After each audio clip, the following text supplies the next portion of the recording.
ರಾಜ್ಯ ರಾಜಕಾರಣದಲ್ಲಿ ಈಗ ಬಿಗ್ ಟೆನ್ಷನ್ ಶುರುವಾಗಿದೆ. ಕರ್ನಾಟಕದಲ್ಲಿ ಸಚಿವ ಸಂಪುಟ ವಿಸ್ತರಣೆ ವಿಚಾರ ದೆಹಲಿ ಅಂಗಳದಲ್ಲಿ ದೊಡ್ಡ ಸದ್ದು ಮಾಡ್ತಿದೆ.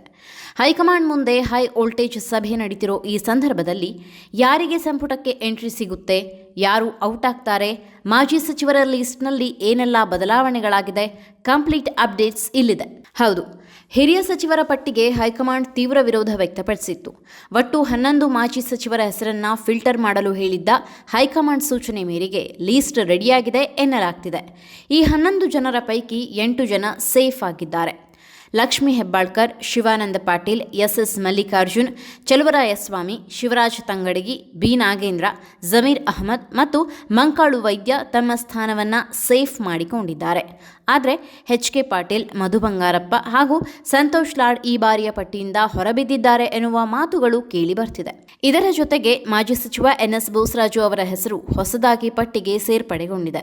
ಇವತ್ತು ರಾತ್ರಿ 8 ಗಂಟೆಗೆ ದೆಹಲಿಯಲ್ಲಿ ಎಐಸಿಸಿ ಅಧ್ಯಕ್ಷ ಮಲ್ಲಿಕಾರ್ಜುನ್ ಖರ್ಗೆ ಹಾಗೂ ರಾಹುಲ್ ಗಾಂಧಿ ಸಮ್ಮುಖದಲ್ಲಿ ಹೈ ವೋಲ್ಟೇಜ್ ಸಭೆ ನಡೆಯಲಿದೆ.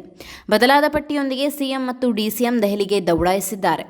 ಇನ್ನು ಡಿಕೆ ಶಿವಕುಮಾರ್ ಮತ್ತು ಸಿದ್ದರಾಮಯ್ಯ ಸಿದ್ಧಪಡಿಸಿರುವ ಸಂಭಾವ್ಯರ ಪಟ್ಟಿಯಲ್ಲಿ Basavanthappa, Shivanna Anekal, T Raghumurthy, JN Ganesh, Rizwan Arshad, NA Haris, Tanveer Sait, Kaneez Fatima, Belur Gopalakrishna, Laxman Savadi, HC. Balakrishna, KM Shivalingegowda, Yashwanth Raigowda, Appaji Nadagouda ಹಾಗೂ ಜಿಎಸ್ ಪಾಟೀಲ್ ಹೆಸರುಗಳು ಕೂಡ ಚರ್ಚೆಯಲ್ಲಿದ್ದು, ಯಾರಿಗೆ ಲಾಕ್ ಯಾರಿಗೆ ಶಾಕ್ ಎಂಬುದು ಕೆಲವೇ ಕ್ಷಣಗಳಲ್ಲಿ ಗೊತ್ತಾಗಲಿದೆ.